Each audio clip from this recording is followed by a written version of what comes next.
Hello my dear friends, मैं राजकुमार और आप देख रहे हैं राज ज्ञान दृष्टि। आज हम बात करने जा रहे हैं कक्षा 12वीं के राजनीतिक शास्त्र के टर्म 2 के सिलेबस, जो कि दक्षिण एशियाई क्षेत्रीय सहयोग संगठन जो कि सार्क है, और इसका अंग्रेजी में अगर हम नाम पढ़ें तो the south Asian associations for regional corporations, यानी कि शॉर्ट फॉर्म इसकी सार्क की स्थापना 8 दिसंबर 1985 को ढाका यानी कि बांग्लादेश में सार्क चार्टर पर हस्ताक्षर के साथ की गई थी।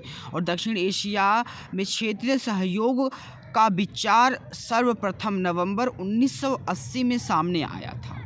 7 संस्थापक देशों बांग्लादेश, भूटान, भारत, मालदीव, नेपाल, पाकिस्तान एवं श्रीलंका के विदेशी सचिवों के परामर्श के बाद इनकी प्रथम मुलाकात अप्रैल 1981 में कोलंबिया में हुई थी। यानी कि ये जो सार्क संगठन है, इसकी जो प्लानिंग्स चल रही थी नवंबर 1980 से ही चलनी शुरू हो गई, और आखिरकार यह कामयाब कब हुआ? 8 दिसंबर 1985, यानी कि 5 साल बाद इस ढाका में जो इसके सार्क चार्टर था उस पर हस्ताक्षर किए, और इसके संगठन सदस्य देशों ने, और तभी से और इसकी स्थापना मानी जाती है।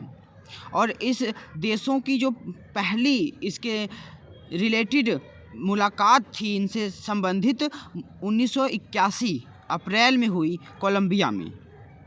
अफ़गानिस्तान वर्ष 2005 में आयोजित हुए 13वें वार्षिक शिखर सम्मेलन में सार्क का सबसे नया सदस्य बना, और उसके बाद मुख्य संस्थापक सदस्यों के बाद अफ़गानिस्तान भी इसमें 2005 में शामिल हो गया, जो कि इसका 13वां वार्षिक शिखर सम्मेलन था।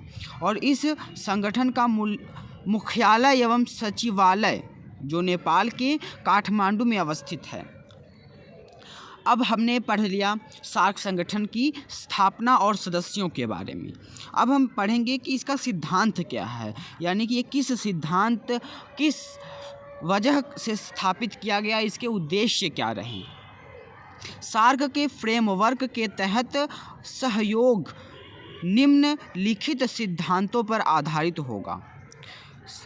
जो इसका सहयोग है, इसका फ्रेमवर्क, इसका ढांचा है, किन सिद्धांतों पर आधारित होगा वह हम पढ़ेंगे। संप्रभुत्व, समानता और क्षेत्रीय अखंडता, राजनीतिक स्वतंत्रता और अन्य राज्यों के आंतरिक मामलों में गैर हस्तक्षेप एवं पारस्परिक लाभ के सिद्धांतों का सम्मान करना। यानी कि जो इसके सदस्य देश हैं वह एक दूसरे की अखंडता और क्षेत्रीय संप्रभुता और राजनीतिक स्वतंत्रता, यानी कि जो देश हैं अपने आप में स्वतंत्र रहेंगे। जो यह सदस्य देश हैं या ज़्यादातर सभी आपस में इनकी सीमाएं जुड़ती हैं और पड़ोसी देश हैं, तो ऐसा नहीं है कि एक देश दूसरे के देश में घुसकर अपनी सीमाएं बढ़ाने लगेगा या दूसरे देश की सीमाओं पर कब्जा करने लगेगा। तो इस तरह से तनाव को कम करने के लिए, और क्षेत्रीय अखंडता है, जैसे कि जो इलाका जिस भी देश का है वह उस इलाके को मान्यता प्रदान करेगा कि हाँ भाई, आपका इलाका यहाँ तक है, मेरा इलाका यहाँ तक है, हाँ ठीक है, इससे आगे हम नहीं बढ़ेंगे, उससे आगे आप नहीं बढ़ोगे। तो उस तरह से मतलब आपके इलाकों की आप रक्षा करें, आप मेरे इलाकों की मैं रक्षा करूंगा, और आपके सीमा रेखा और देश के आंतरिक क्षेत्र में हस्तक्षेप में हमारा नहीं होगा और ना हमारे में आपका। तो इस तरह का कुछ इसका सिद्धांत है। और राजनीतिक स्वतंत्रता, यानी कि किस देश में किसकी पार्टी जीत रही है, किसकी हार रही है, और किस तरह से पार्टी या दलों का जो कार्यक्रम रहता है, जो राजनीतिक पार्टियां कार्य करती हैं, देश को चलाती हैं, उस सब में वो जो देश है वह स्वतंत्र होगा। या नहीं कि भारत डिसाइड करे या भारत निर्धारित करे कि चाइना में एक पार्टी चुनाव लड़े, या बहुदलीय शासन होना चाहिए, या हर साल चुनाव होने चाहिए, क्या है, या चाइना हमें अपनी जो राजनीति है वह नहीं सिखाएगा, हम अपनी राजनीति करने के लिए पूरी तरह से स्वतंत्र हैं। तो इस तरह का कुछ एक तरह का प्रॉमिस करता है यह संगठन। और अन्य राज्यों के आंतरिक मामलों में गैर हस्तक्षेप, जो हमारा आंतरिक मामला है, हर देश में कुछ न कुछ समस्याएं होती हैं और उस समस्याओं को हम खुद ही निपटारा करते हैं और इसके लिए हमें किसी अन्य देश के हस्तक्षेप या मध्यस्थता की ज़रूरत नहीं है। तो इस तरह से जो अपने पारस्परिक लाभ के सिद्धांत हैं हमारे, वो उनका हम एक दूसरे का सम्मान करेंगे। ठीक है, कि हम अपने बेनिफिट और अपने लाभ के लिए जो भी काम करेंगे तो उससे किसी को ऐतराज़ नहीं होना चाहिए कि भाई आप ऐसा क्यों कर रहे हो। तो एक तरह का प्रॉमिस है इस संगठन का। और इस प्रकार का क्षेत्रीय सहयोग अन्य द्विपक्षीय एवं बहुपक्षीय सहयोग का विकल्प न होकर उसका एक पूरक होगा। ऐसा क्षेत्रीय सहयोग अन्य द्विपक्षीय एवं बहुपक्षीय दायित्वों के साथ अंतर्संगत नहीं होगा। सार्क के सदस्य देश, अब हमने ऊपर भी पढ़ा, यहाँ भी एक बार हम पढ़ लेते हैं। सार्क में क्या 8 सदस्य देश शामिल हैं। मूलतः इसके 7 सदस्य थे और 2005 में अफ़गानिस्तान भी शामिल हो गया, तो अब 8 सदस्य देश हुए, जो कि अफ़गानिस्तान, बांग्लादेश, भूटान, भारत, मालदीव, नेपाल, पाकिस्तान और श्रीलंका है। ध्यान रखने वाली बात है कि इसमें क्या है, चाइना या चीन शामिल नहीं है। यह सभी देश क्या हैं, इन सभी देशों में हमें समानताएं क्या दिखती हैं। इन सब में समानताएं क्या हैं, सभी देश की सीमाएं एक दूसरे से लगती हैं, यह पड़ोसी देश हैं और यह सभी देश डेवलपिंग कंट्रीज़ या विकसित राष्ट्र हैं, विकासशील राष्ट्र हैं, माफ़ कीजिएगा। और इन सभी में आर्थिक जो वृद्धि दर है वह उच्च है, लेकिन अभी भी यह जो विकसित राष्ट्र हैं उनमें नहीं गिने जाते हैं और यह विकासशील राष्ट्रों में गिने जाते हैं, यानी कि अब रही इनकी डेवलपमेंट हो रही है धीरे धीरे। तो इस तरह से वर्तमान में सार्क के 9 पर्यवेक्षक सदस्य देश हैं। ऑस्ट्रेलिया, चीन, European union, Iran, Japan, Republic of Korea और मॉरिशस, म्यांमार एवं संयुक्त राज्य अमेरिका। पर्यवेक्षक सदस्य यानी कि जब भी इनके जो कार्यक्रम होते हैं या इनके जो वार्षिक सम्मेलन हैं, इनमें हम इनको न्योता देते हैं या इनको एक तरह से शामिल किया गया है। सदस्य मूल सदस्य नहीं है, लेकिन एक सदस्य मतलब इन्होंने हिस्सेदारी ली है इस संगठन की, कि अपने आप को इन देशों से, इन 8 देशों से यह देश पर्यवेक्षक देश भी जोड़ सकें अपने आप को इनसे, और इनके निर्णयों में इनकी भी भागीदारी सुनिश्चित हो सके। यह होते हैं पर्यवेक्षक सदस्य। संगठन के कार्य क्षेत्र, अब हम इनके कार्य क्षेत्र पढ़ेंगे। ऊपर हमने सिद्धांत पढ़ा कि किन सिद्धांतों पर आधारित है, यानी कि वो कुछ भी हो जाए, वह जो सिद्धांत निर्धारित किए गए हैं उनको नहीं तोड़ा जाएगा, उन प्रॉमिसेस को नहीं तोड़ा जा सकता है, वह तो इनके सिद्धांत हो गए। अब हम इनके कार्य पढ़ेंगे कि जो ये संगठन बना है काम क्या करता है, किस किस तरह का काम करता है। तो मानव संसाधन विकास एवं पर्यटन। सबसे पहला मानव संसाधन विकास। मानव संसाधन हमने पढ़ा है कि मानव भी एक संसाधन है। अब इसका विकास किस तरह से किया जाए। हम देखते हैं कि अमेरिका विकसित राष्ट्र है। क्यों राष्ट्र विकसित है? क्योंकि वहाँ का जो मानव संसाधन है वह कहीं ज़्यादा उच्च है या विकसित है, उसका विकास कहीं ज़्यादा हुआ है। कैसे? कि जैसे कि वहाँ की जो जीवन प्रत्याशा है अच्छी है, लोगों की अधिक उम्र तक लोग जिंदा रहते हैं, या स्वास्थ्य सुविधाएं बेहतर हैं लोगों के लिए, या शिक्षा जो है अच्छी है, सभी लोग पढ़े लिखे हैं। तो मानव संसाधन इन्हीं बातों से विकसित होता है और मानव विकास भी इन्हीं स्वास्थ्य, शिक्षा, इन्हीं कारणों पर निर्भर करता है। तो इन बातों को हम किस तरह से बढ़ा सकते हैं, किस तरह से इसका विकास किया जा सकता है, इन क्षेत्रों में यह संगठन है काम करता है। कि जैसे कि किन देशों में अस्पताल की आवश्यकता है, कि किसमें शिक्षा के अच्छे संस्थान खोले जाने की आवश्यकता है। तो इस तरह के आपसी सहयोग को बढ़ावा देता है। और पर्यटन बढ़ाना यानी कि सभी देशों में हम देखते हैं कि कुछ न कुछ बहुत ही अद्भुत पर्यटन स्थल हैं या पर्यटन उद्योग विकसित जो हो रहा है उसको बढ़ावा दिया जा रहा है सभी देशों में। तो हम विदेशी जो हमारे पड़ोसी देश हैं उनको अपने देशों के पर्यटन से अवगत कराएं, परिचित करवाएं कि भाई हाँ, हमारे देश में भी आएँ और देखें कितने अच्छे यहाँ पर रमणीय या सुंदरीय दृश्य हैं, देखने योग्य पर्यटन स्थल हैं या ऐतिहासिक स्थल हैं। इसी तरह से हम दूसरे देशों के ऐतिहासिक और पर्यटन क्षेत्रों से परिचित हों, हमारे देश के लोग वहाँ जाएँ, वहाँ की इनकम या आर्थिक को बढ़ाएं और वहाँ के लोग हमारे देश में आए और हमारे देश के जो पर्यटन उद्योग हैं उसके आर्थिक स्तर को बढ़ाएं। तो इस तरह का काम कुछ इसका है। दूसरा है कृषि एवं ग्रामीण विकास। कृषि और ग्रामीण विकास यानी कि कृषि, हम अब हर देश में अलग अलग डेवलपमेंट्स हो रही हैं, अलग अलग तकनीक विकसित होती हैं। तो अब हम कह सकते हैं कि कोई देश कहे नहीं, हमने जो विकसित किया है तकनीक वो हम ही इस्तेमाल करेंगे और कोई नहीं। फिर ऐसे तो जो सार्वभौमिक विकास पूरे विश्व का है वह संभव तो नहीं है। तो उसको बढ़ाने के लिए, उस सार्वभौमिक विकास को बढ़ाने के लिए अब कोई नई प्रौद्योगिकी विकसित हुई है, कोई नई तकनीक विकसित हुई है कृषि क्षेत्र में, कोई नई मशीनों का निर्माण हुआ है। तो उस तकनीक को, उन मशीनों को आयात करवाया जा सके, उस तकनीक को आयात करवाया जा सके आपसी संगठित देशों में और इस सदस्य देशों में। तो इसको बढ़ाना। और ग्रामीण विकास, ग्रामीण का किस तरह से विकास करना। हम देखते हैं कि आज का ग्रामीण नहीं रहा है, वह शहर का जुड़वा भाई अगर कहें तो वह बनने के लिए अग्रसर है।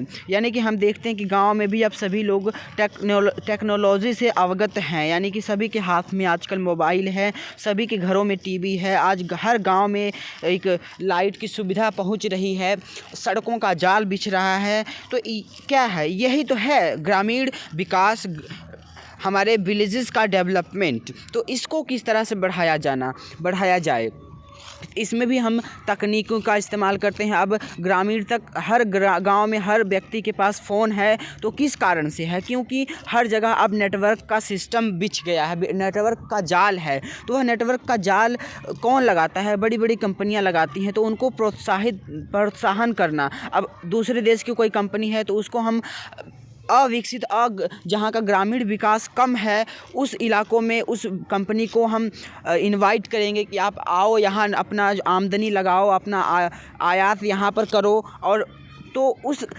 नेटवर्क अपना जाल बिछाओ, नेटवर्किंग जाल बिछाओ, तो सड़क बनाओ। इस तरह से तो उस गांव का विकास हुआ ना, तो उस देश का विकास फिर ऐसे ही होगा। तो इसी तरह के आपसी सहयोग को बढ़ावा देना, एक तो ये काम हुआ इसका। तीसरा है पर्यावरण, प्राकृतिक आपदा एवं बायोटेक्नोलॉजी। अब हम देखते हैं कि पर्यावरण जो डेवलपमेंट है वह हर देश में भी एक समान नहीं है।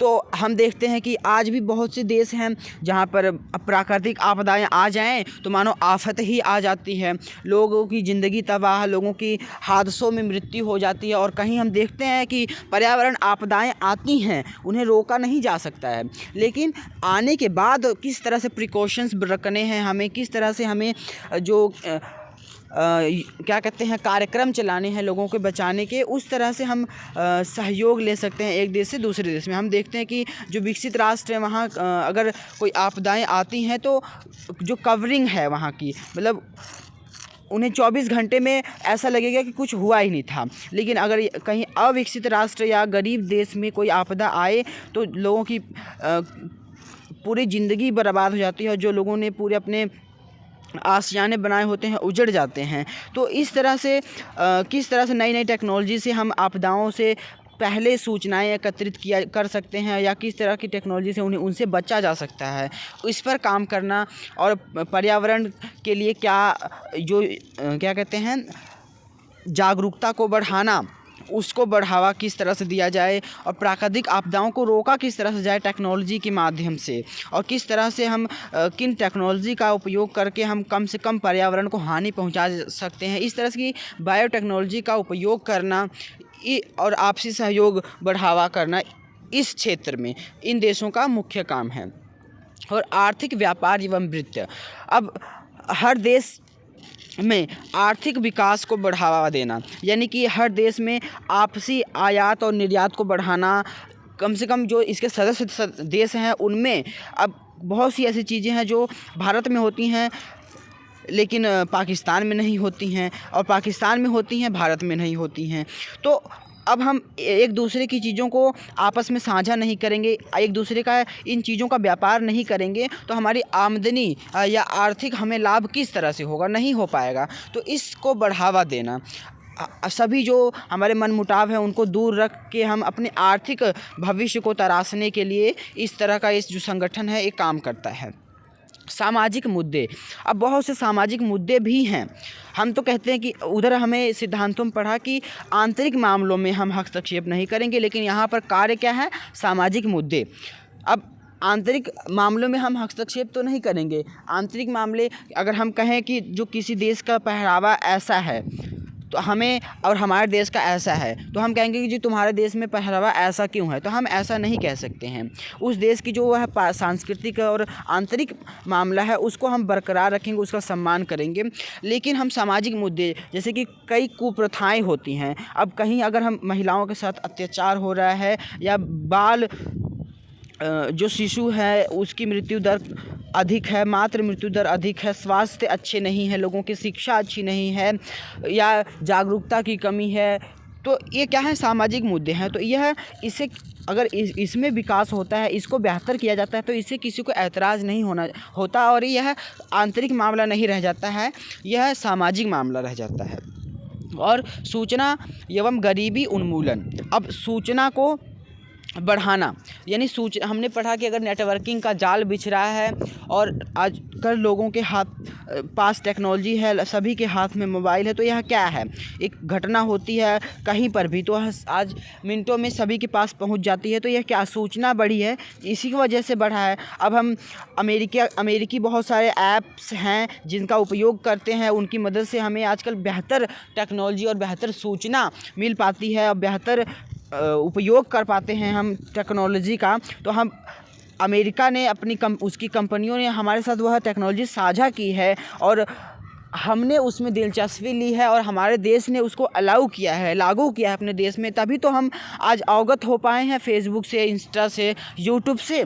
अगर उसे प्रतिबद्ध लगा दिया जाता हमारे देश में, या अमेरिका कहता कि नहीं जी इस टेक्नोलॉजी को हम अपने देश से बाहर नहीं जाने देंगे, तो सूचना किस तरह से बढ़ती, सूचना प्रौद्योगिकी या किस तरह से इसको बढ़ावा मिलता, नहीं मिल पाता है। तो गरीबी का उन्मूलन, और अब जो ये टेक्नोलॉजी आई है देश में, तो इससे कितने लोगों को रोज़गार मिला, बहुत से लोगों को रोज़गार मिला है और बहुत से जो बेरोज़गार हैं उनकी आर्थिक स्थिति अच्छी हुई है।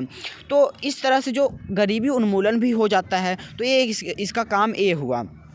ऊर्जा परिवहन विज्ञान एवं प्रौद्योगिकी, अब ऊर्जा परिवहन और विज्ञान प्रौद्योगिकी। ऊर्जा, अब बहुत से समय तक हम कोयला पर निर्भर थे ऊर्जा के स्रोत के लिए, अपने उद्योगों के लिए, लेकिन आजकल सौर ऊर्जा है, आणविक ऊर्जा, अन्य ज्वारीय ऊर्जा, यह इन तरह की टेक्नोलॉजी जो हैं हम इस उपयोग में लाना शुरू कर गए हैं और इनका उपयोग कर रहे हैं। तो इसको किस तरह से बढ़ावा दिया जाए, गैर परंपरागत ऊर्जा स्रोतों को किस तरह से अपनाया जाए, उसको बढ़ावा देना। और हमारे देश में डेनमार्क के बाद सबसे ज़्यादा जो सौर पैनल्स हैं वो लगाए जा रहे हैं। एक अग्रणी देश के रूप में उभर रहा है भारत।